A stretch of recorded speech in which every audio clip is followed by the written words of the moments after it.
Bismillahirrahmanirrahim. Assalamu alaikum. Welcome to Sports Extra. I'm your host Ahmad Nawaz with the latest roundup of sports today. Let's take a look at what we're discussing. First of all, we discuss the fact of the Big Bash League. The drafting process has now been completed and majority Pakistani players are there. It's going to be a lot of interest now. Of course, we told you before the draft, the pre-draft pick was Babar Azam for Sydney Sixers. But this time, I think Brisbane Heat's very first pick was Shaheen Shah Afridi. And I think it just speaks volumes of the demand of Pakistani players in the world of T20 cricket at the moment. And then, of course, Shaheen Shah Afridi goes to Brisbane Heat. We've got Melbourne Stars who have retained Haris Rauf. Obviously, he's their superstar. They're going to do that. Then we've got Adelaide Strikers who have gone with Hassan Ali. Melbourne Renegades have scored two Pakistani players, Mohammad Rizwan and Hassan Khan, the young Pakistani batter who's in there as well.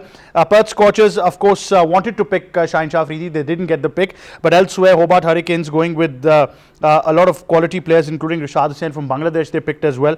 Sydney Sixers, of course, going with Babar Azam, and Sydney Thunder, of course, going with Shadab Khan as well. So I think very interesting this season for Big Bash League, and a lot of players will be discussed in detail. We'll be talking about these picks and what it means for these players as well, and the brand of cricket that they've got to follow suit as well. So we'll be talking about that in detail. Then, of course, we move on and we discuss the skill development camp of the Pakistan cricket team that is underway and all that is happening over there as well. A couple of videos keep on coming. We had a lot of stuff from Pakistan Cricket Board's media department today as well, which gave us videos of the training drills and the fitness routine that was being followed by the players as well.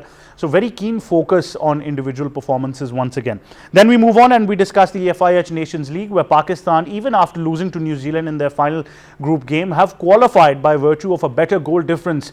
They've qualified for the semi-finals. Tomorrow, Pakistan is going to face France in the first semi-final, and they've got a sure shot chance of qualifying for the final, winning the final and qualifying for the Pro League. So congratulations to the Pakistan hockey team.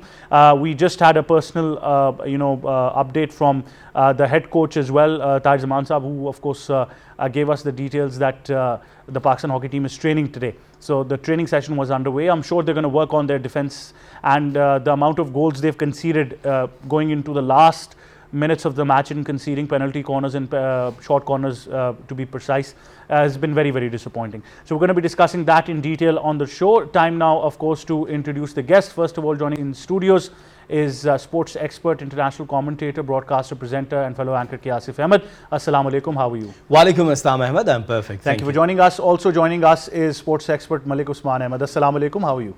Walaikum assalam, I'm doing well. Thank you very much for joining us, and of course to discuss the details and all the aura of the Pakistani players going into the Big Bash. We're very, very honoured to be joined by communications specialist for Cricket Australia, Ibrahim Badis. Assalamu alaikum, Ibrahim. Welcome to Sports Extra. Walaikum assalam, and thank you so much. Thank you for joining us, Ibrahim. What would you like to add regarding the players for Pakistan that have been selected? We understand that since the past couple of days, there's been a lot of buzz about Babar Azam joining Sydney Sixers as their pre-draft pick. But right now, after the draft process was completed today, there's even more players to talk about. Yeah, it is. That's true. You must have obviously seen the final announcements now. So it's the 7 out of 24 overseas draft player in the BBL 15 are from Pakistan, which shows the importance and the potential of the Pakistani players, and it includes one from Bangladesh as well. And when the draft started today, the first 3 picks were actually from Pakistan. The first one was Shaheen Shah Afridi, the second one was Haris Rauf, and the third one was Mohammad Rizwan, and which actually shows the importance of these Pakistani players here in BBL. And it starts from Babar Azam when Sydney Sixers signed him as a pre-signed player, and we are very excited for this BBL season coming up this year, starting from 14th of December. Right, Ibrahim, the impact of these players is very, very important on the general audience as well of cricket fans around Australia. I mean, it takes us back to the aura of Haris Rauf when he came on as a superstar for Big Bash League, performed very well in the first season, and that had a very lasting impact on franchises as well, including the fans that were very much intrigued by the Big Bash League, and we've got huge numbers of fans that throng to stadiums across Australia. So what is the general impact that we see now with Babar Azam as a global superstar coming, and what's the fan frenzy going on across Australia at the moment? So the buzz here in Australia is obviously the excitement is all over here in Australia, and as you said, like there is a proper history and journey which starts from obviously Haris Rauf, but the main important thing this year is the full availability of these Pakistani players. You know, for BBL, this is the issue last time, and obviously a year before that as well. Then because December, January, we're trying to sort things out as much as possible and as soon as possible, and that's why you have seen the draft happening in June to give everyone a bit of clarity. And we're very thankful to PCB and people in PCB that they have given the clear NOC to those players, and the players of this stature like Babar Azam, Rizwan, and Haris Rauf, Shadab, Hassan Ali. So yeah, everyone is excited. You must have seen the numbers of Sydney Sixers. Like in just 4 days, they got 400,000 more social media followers on 4 different social media apps, and it shows the excitement, the buzz here in Australia, in the obviously across the fans in Australia as well. And that's what we have seen today in the draft as well, when it was actually Adelaide Strikers pick number 2 today, and they picked Haris Rauf when Stars jumped in and said that no, we can't let this guy go because we established that guy and we want this Haris Rauf to be in Melbourne Stars. So there was a huge drama over there as well. But yeah, it shows obviously the connection of these players and the importance of these players in the BBL, and obviously we are expecting a very, very good competitive season here starting from 14th of December. Well, certainly, and I'm sure that there's going to be a lot more interest by the Pakistani viewers as well now, considering that these Pakistani players are joining in, especially now with traditional rivalries going on as well. But thank you very much, Ibrahim, for joining us and all the details that you shared with us as well. Once again, it was a pleasure having you on the show. Giving us his complete overview of the Pakistani players that have been picked. Asif Ahmad, already a lot of excitement going into this Big Bash League season. Well, Ahmad, first of all, congratulations to the Pakistani players. The secondly, Shah Rukh Khan actually picked 2 Pakistani players for the Trinbago Knight Riders, and that is Usman Tariq and Mohammad Amir. What does it mean that the Pakistani players all over the world, especially when we talk about the Big Bash League, and you do remember that the chief executive of Australian cricket, he has announced that Australia will visit to the Pakistan for a couple of matches, and that is the white ball series, T20 and ODI, and he has announced that the Pakistani players will get a chance in Big Bash League. It's a very good thing for Pakistan. It's a huge achievement, especially when we talk about the batters. Previously, the Pakistani bowlers, they have played and they have participated in Big Bash League, but this is the time where the batters like Mohammad Rizwan, Babar Azam, Hassan Khan, he played for Lahore Qalandars, Quetta Gladiators and Pakistan under 19. He moved to USA, but he has been picked for Big Bash League. So I think it's a great moment for Pakistan, that the Pakistani batters, they will enjoy, they will learn, especially when we talk about the environment and the bouncy pitches of the Australia. Always Pakistani batters, they struggle, but they will go there, they will play T20 cricket, and they will get some experience. Of course, it's really useful, especially for the batters. Pakistani bowlers already enjoy there, especially Haris Rauf, that he has started his career actually from BBL international career, and then he has joined Pakistan cricket team. Before that, he was performing well for Lahore Qalandars, and the credit goes to the of course the CEO of Australian cricket. What he has announced, he has fulfilled his statement. It's a very, very good thing for Pakistan cricket, and I think the batters like Mohammad Rizwan, Babar Azam, when they will play, it's a good thing that they will not go to the others league or the others Mickey Mouse stuff. Well, absolutely. But I think there have been a lot of exciting picks over there as well. For me, the most interesting one has been Hassan Ali, because he seems to be in the form of his life at the moment, and I think it's going to be a very special season for him this time around. I'm betting on his success this Big Bash League. But Usman, out of all the picks that have been made, what is your overall overview? See, I think it's a fantastic news for Pakistan. Of late, they used to say that Pakistan plays a very outdated kind of cricket and they don't have any commercial value or star power. But I think that all has been laid to rest now. If the doors are open, Pakistani players are always welcomed. Everybody wants to have a chunk of Pakistani players in their leagues. You can see it has been happening in CPL, Bangladesh Premier League, IPL in the beginning itself, but then it was banned. And now the BBL. Once Pakistani players are available, everybody wants to have a piece of them. And you could see that this is the first time ever that 7 Pakistani players are featuring in BBL, and 6 are new and 1 was retained, that is Haris Rauf. And out of the 8 franchises, 6 franchises have picked up Pakistani players. It's not that 1 or 2 franchises had a taste for Pakistani players. So it's a very, very good omen. It's more specifically because the next year a T20 World Cup is going to take place, and a very competitive Big Bash would help our stars a lot, and I think they would get a taste of what the world is doing with the T20 format and the franchise cricket, because some of our players do have the experience of playing in Dubai, in England and in CPL, BPL, but I think a taste of having T20 cricket on bouncing conditions in Australia, it's a totally different beast, and I think it's a good challenge for the players, and more importantly it is a breath of fresh air for some of the players like Hassan Ali, Babar Azam, even Muhammad Rizwan, who were thought to be now the outcast from the Pakistan national team. But a good innings or a good performance in this BPL, I think it will do for the chances for the Pakistan national team come the World Cup. Absolutely. Well, Usman, there's a lot of interest now, there always is with the Big Bash League because of the brand of cricket that is played.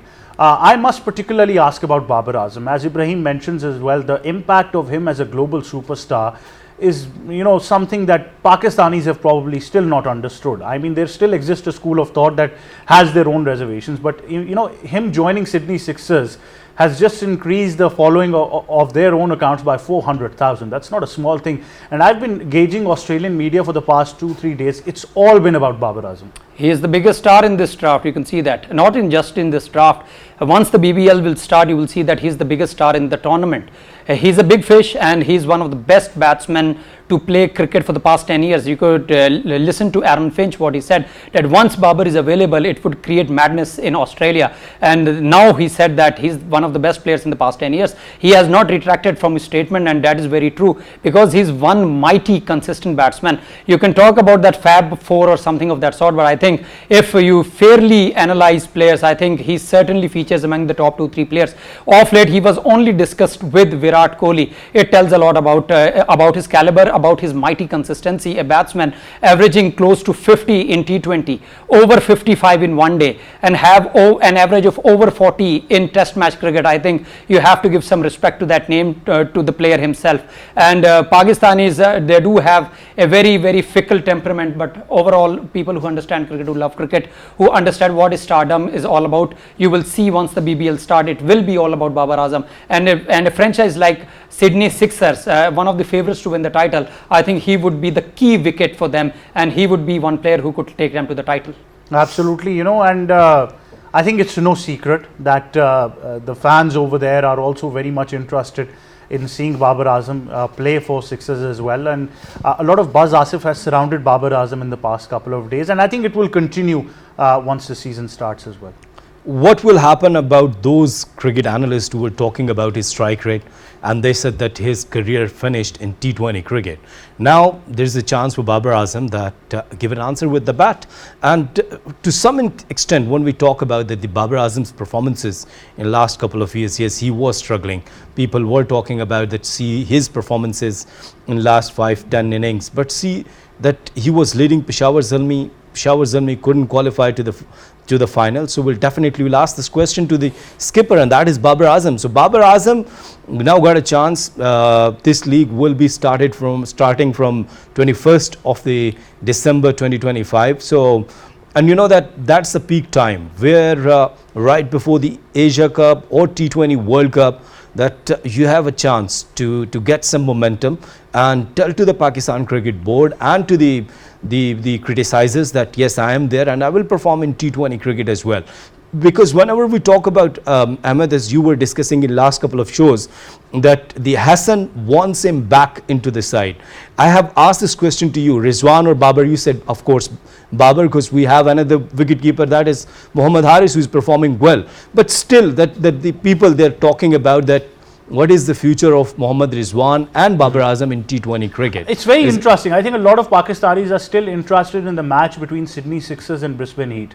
They still want to see Shaheen and Babar Azam going against each other. As they were curious about Amir versus Babar Azam so I think in Pakistan Super So League. our interest is very, very particular. We've got our, our priorities sorted. So that's what we want to see majority. That is what is stardom all about. Don't you think so? This is all about stardom, and you want the key superstars coming face to face against each other, and that is what this BPL is going to thrive on as well. They want these superstars to clash on the pitch, let the bowling do the job, let the batsmen do the talking, and this is what is BBL all about. And you are certain that you are going to get the crowd in every match, in every stadium. And once Baba gets going, or Shaheen gets the ball swinging and gets that first over wicket that he's famous for, I think that is all they want in the BBL, and that is what Pakistani brings to it. Pakistani players bring their all style, their or unpredictability, their own stardom, and that is what fascinates the fan as well. They don't want too much consistency in T20 cricket, and that is the flavor that Pakistani players bring into T20. I think not just T20 cricket, in anything. We're not a fan of consistency. We want consistency, but we're not a fan of consistency. This is what Pakistan is. A couple of days back, Babar was the king, and now everybody wants him out of that side. And there are two extremes to it. But Usman, it's even funnier. I remember 2 years ago, not even more than that. 2 years ago, the PCB also on their end decided that we're going to stop players, no more than 2 leagues, and don't give them NOCs. And the entire majority Pakistani nation said no leagues for players. They should be here doing practice and training. And now suddenly after 2 years, everybody's happy our players are going to play a league in Australia. Very, very short-sightedness. I don't blame the people. I think they are fans. They want their team to win. They want good cricket to be played by the players. I don't blame them for this, certainly. The problem is with the PCB. They are not very certain about what they want to do actually. See, if you are allowing only 2 NOCs, that is fine, but after that 2 NOCs are over, the time validation is over, and you have no cricket being played in Pakistan, and there is a league going on, why don't you want your player to get nurtured and get new experiences, play in different conditions, different teams, and he learns more and become an asset for the Pakistan national team? One thing which you cannot give, the other leagues are giving you, but you don't want to send your player over there. The things have happened that your players have actually gone to that country and they have returned from the airport. This is another embarrassment. I think PCB has been making a mockery of themselves. They just don't know what they want to do with the players. You don't want your players to learn, you don't want your team to grow, and you don't want to give NOCs to them to thrive, and you don't want your people to see good cricket by your cricketers. Yes, Asif, what would you like to see? Well, see, it's an interesting fact that right after losing T20 World Cup, when we lost against USA, Pakistan was out from the T20 World Cup, and this is what we heard, a surgery. Then we heard that the Pakistani team, Pakistani players, they will not participate more than 2 leagues, and now we are enjoying and we are celebrating that the Pakistani players, they will participate in BBL. I think we appreciate why, because the BBL is a super class league after IPL, and this is what we admit that the standard of the league is higher than some other Mickey Mouse leagues. This is what I had said earlier, like BPL, CPL, Sri Lanka Premier League, or some other leagues. So if players are participating in couple of leagues like Pakistan Super League or Big Bash, it means that they will get some confidence. Apart from these leagues, if, as Usman Bhai is mentioning, if there is no cricket happening and the players, they're sitting at home, it's better. They go and they earn some money, and of course they earn some confidence as well. It's not bad that the Pakistani players, they're going to Australia, because Pakistani batters, they always struggle in Australia. It's a huge problem. So if they will get some help with this league, I think it's a good thing, isn't it? Well, but still, which is your favorite pick apart from Babar Azam? Of course that I'll go with that youngster Hassan Khan. Hassan Khan. Oh, Very yes. interested to see. Yes. Well, that's interesting. What's more interesting that he hasn't been talked about in Pakistan, but now he'll be talked about in Australia. So I mean that just tells us a lot about what kind of planning we have as well. But nonetheless, I think it's going to be a very interesting Big Bash League season as well. Now we move on to the skill development camp of the Pakistan Cricket Board that is underway as well. We of course talked about many players in joining the Big Bash, but there are certain players as well in the development camp that need to be talked about. The director of the High Performance Centre, Akib Javed, in his press conference also highlighted that they're trying to make a pool of 30 players available for the future as well, and obviously they are working on individual performances as well. Usman, not the first time a camp has been held. What's so different about this one? I don't know. That is the simple answer. They have been trying tricks and trade, and they are just working on it if things can go their way. I don't know what they actually want to achieve from this. They wanted some senior players and junior players to acclimatize as well. They can learn from each other. They wanted this camp for skill development. But what is NCA for then? You don't need a special camp to develop skills. What are you going to teach more? And for the breaking news, I think Babar Azam has left the camp and he's going out of country now, and he has left, and more so players will also leave. But having some players in and led by Akib Javed, who for ages has been with PCB, but he has not developed so many players, and suddenly you have a camp where you think that a couple of days would be enough and it would suffice to develop a couple of players who would be available for Pakistan national teams or first class cricket. I don't agree with that. I'm not a huge fan of these kind of things. I think developing skills is a long term process. It's not something that can be developed in a couple of days or a couple of weeks time. It's not certainly in a fortnight's time. So these kind of things, these kind of dramas which actually create headline do happen in Pakistan cricket. This is not the first time, this will not be the last time. Well, certainly, Asif Ahmad, do you also agree with this statement? Yeah, I'm enjoying it. That's why I was laughing. See, you cannot develop these skills within 10, 20 days in a 2 week. It starts from the school cricket, it starts from the club cricket, and ground level, yeah. See that the club cricket still on the decline in Pakistan. I don't know Pakistan Cricket Board, when Pakistan Cricket Board will take an action and go into the clubs and produce some quality cricket, which was happening in 2005, 2010, and from last 5-10 years, it's in decline. Why? That, see, so many reasons. But when we talk about the skills development, definitely when you go to the schools, tell to a schoolboy, whenever we sit in the comm box and in domestic cricket, we used to say this word, that schoolboy stuff. Why used to call it if somebody drops a catch? Amateur level. Yes, yes. So you work there in the school and build a school system. Once again, Ahmad, as you said, that we have heard that we will not give NOCs to the players apart from 2 leagues. Same thing we have heard, and we have watched from the Pakistan Cricket Board that they have started college cricket, school cricket, but what happened next? Still they're registering a lot of people. So one thing I would like to add here is that PCB is not someone that begs money here or there. They are the 4th richest board in the world. So they have money. It's not that the resources are there, yes. Resources are there. They have the people. They have some excellent ex-players as well. They just don't know how to utilize them. Everybody wants to be attached to the national team. Nobody wants to work in the first class cricket, let alone amateur level. And if they want to who's responsible? Certainly the PCB chairman and the PCB board of governors who have been there for ages, but what they have done, nothing. It's just that every new chairman brings his own idea. He learns for the first 2 years, and after 2.5 years he's gone. So he has only 6 months to implement his experience. Yeah, so administrative crises have existed there as well. So it's not that you don't have players or you don't have the infrastructure. You have NCA to develop skills. You have the ex-players who can actually go to the under 19, under 16 level. But how many wants to go? I can give you an example of Rahul Dravid, who actually coached under 19 cricket team and then came to the national team. But for us, everybody wants to be the batting coach, bowling coach, fielding coach, but for the national team. Absolutely, nothing less than that. Nothing less than that. I mean, it's very interesting because, you know, a lot of people I talked to also said that skill development should be held at the grassroots level. It has to be there. So obviously, I think that really makes sense as well. But that is very, very particular right now. That, you know, a lot of our former cricketers are not interested in working with any. Nawaz, why do they say that AB de Villiers had all 5 gears? If he was world class batsman, there were many others. But why was he talked about so much? Because you cannot have that skill. There is something called muscle memory. Babar Azam cannot become Shahid Afridi, Shahid Afridi cannot become Babar Azam.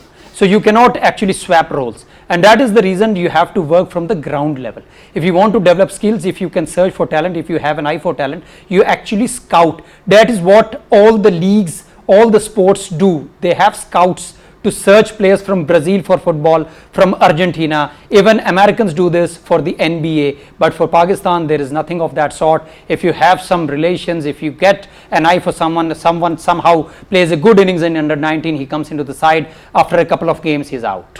But you rightly said about Babar and Shahid Afridi. But what Shahid also needs to understand is that Babar Azam can be bigger than him. That's the beauty of life, you know. So I think where egos are kept in check, I think things eventually progress. I was actually talking about the roles. The roles are simply, I mean, look, I think every individual is different. And that's why I believe that Right now, they can work on the skills. They can, and I appreciate they're making a pool of 30 players for the future.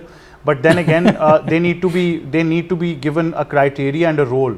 You know, definitive roles are needed, not at a moment where. And I'm glad Hassim has made some tough calls as well. Asif, you'd be very happy that Hasibullah was also given a call.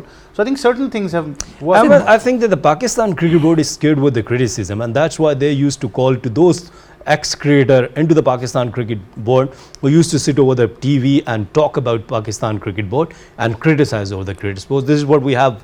We are watching from last 3-4 years that it is happening. The problem is, see, I will give you another example. A couple of months ago, there was supposed to be a camp for hard hitters, if you remember. And those players were taken out from the first class cricket.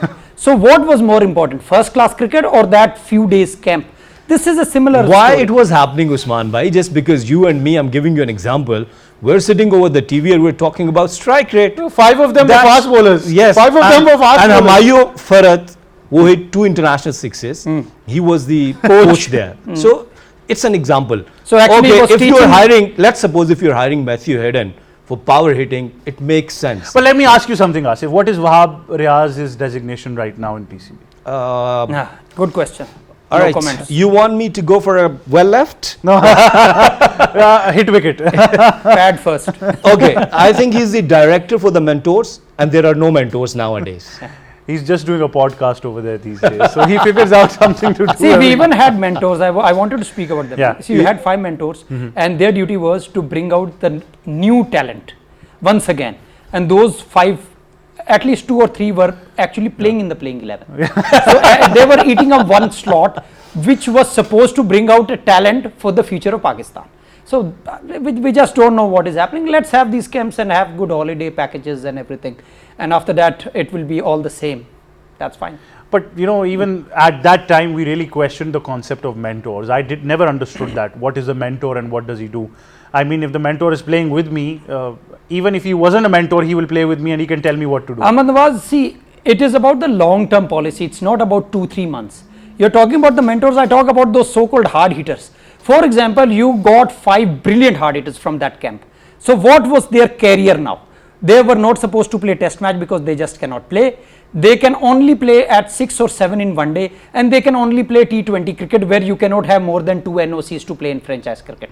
Their career is over even before it has started. So what do you expect from them? Well, and you have world-class bowlers in international cricket. They will pick you up. They will pick your weakness after 2nd or 3rd ball. This is the problem. That's why I used to say, please work on your domestic cricket. That is your beginning. That is your roots where you're not working actually. And rightly said by Usman bhai that you have learned the art, that what is power hitting actually. Where will you go? Where will you perform? Where will you go for the practical?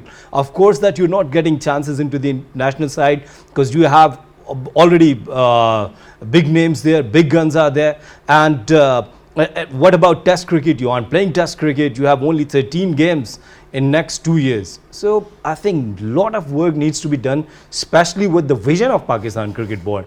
And as you said that Wahab Riaz is there. Wahab Riaz is nowadays hosting podcast. Yes, one thing. The other thing is that he's the director of mentors actually, and now the mentors Who are were not. his colleagues or seniors? He was, he's not. He is still there. No, I'm telling the you. mentors are also there. Yes. But they're not performing. That is a separate thing. No, but role defined. Apart from Shoaib Malik, other 4s are actually there on payroll. No, what we were told that has stopped now. So what I was told. They have resigned. No, the PCB finally decided it wasn't a good idea. It wasn't a good idea, but do you know that until and unless they resign, PCB is bound to pay them hefty money? So I think PCB is fine with that. Well, I think it's a good opportunity, Malik Usman Ahmad. You should also think about this opportunity as a mentor. I should be lucky enough. Yes. Not particularly in the cricket board, but wherever you're based right now, maybe you are already a mentor over there.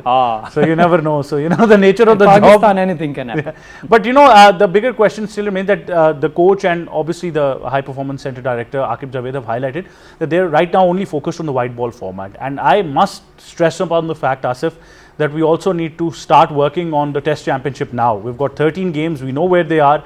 There should be a very definitive approach to reach that final this season. Well, you see that the miracles happen and it happened with the South Africa. They played tremendous cricket. They had the same amount of the games, and they played 13 games. They have won 9 out of 13. They have qualified for the finals. They have won the finals. So Pakistan could do the same job. But the problem is that our priorities, we're not prioritizing. No, prioritizing. Let me correct it in front of you. Prioritizing. Am I correct now? Absolutely. Okay, this is the problem, that this is our priority, that we are focusing on the white ball cricket. Why you're not focusing on the red ball? The issue is And you your have to do it mindset. still from now. You can't wait until you start the series. Ahmad, the problem is that who will tell them? If you do know that, I do know that, we're talking about this, then what's wrong with them? And it seems to be a crisis at the moment because we've still not appointed a coach for that format. That is what I was not about a to captain. say. Yes, Usman. That is what I was about to say. You may continue. Yes. That we don't even have a coach for red ball cricket. That is how serious we are. But Usman, I think we should be focusing on because this time around 13 matches, 3 series at home, 3 away. I personally think, that's a personal opinion, I think it's a great opportunity again to reach the final when I look at the oppositions we're playing. Last time was the golden opportunity. Once that cycle came out, Pakistan was always favourite to reach the final, and we had some very, very good matches to play. But we lost a series against Bangladesh at home. That is what we are doing. That shows the seriousness. I don't blame the players, certainly. I will just ask you a question. We have been having all this kind of conditioning camps and everything. How many have been for long-term batting, for the temperament, for the development of a player as a test match player, for the 4-day, 5-day cricket? Nothing. It is always about 1-day so-called technique. What technique are they talking about? It is about defense. I'm not so sure. Osman bhai, that's the problem, that if you're not focusing on red ball cricket, if you're not bringing quality domestic cricket, that how could produce good test cricketers? You cannot take test cricket from the PSL, from the T20 cricket, and you see that still we aren't sure what is going on with the domestic cricket. And did you get that schedule of domestic cricket? No, we didn't get any such thing. So when the Aqib Javed, the chairman of director of the High Performance Center, and member selection committee, if he's talking about that our focus is on white ball, who will tell them, dear, we're on the number 9 in the last edition of World Test Championship? Oh, he's going to bring out the fans when you have a home series, no, not in the stadiums or on the pitch. But thank you very much, Asif Ahmad and Malik Usman, for joining us. That wraps up our segment for cricket. Before we go, we must update you that the Pakistan hockey team has qualified for the semi-finals of the FIH Nations League. They will now face France tomorrow in the first semi-final, and in the second semi-final, New Zealand faces Korea. So it's going to be very interesting. Although we lost our last match to New Zealand, the problem has been we've not been able to hang on to the lead that we've gotten. So the defensive errors that we're making, the stamina, and to continue the same pace of hockey for 60 consecutive minutes has been a real problem. I understand it's very hot and humid conditions over there, but Pakistan today held a practice session as well under the watchful eye of their coach Tahir Zaman, and I'm sure that right now they are working on the fact that tactically defense is something that we really need to work upon. We've not been able to clear the ball very quickly. We've let short corners, what you call penalty corners, too loose, and that's where we've conceded not 3 but 4 goals yesterday. So I think if we work on that scenario, if we're able to have a solid defense, they're already scoring goals, I think it's going to be a great opportunity for Pakistan to not only reach the final, win the final, and also qualify and move on to the Pro League as well. So we're very, very happy. Of course, the final takes place tomorrow against France. We'll keep updating you with the latest scores and news on Sports Extra and PTV World. And of course, we're hopeful for a Pakistan win, inshallah. We're backing our boys in green. That wraps up the program. From me and the entire team, it's goodbye for now.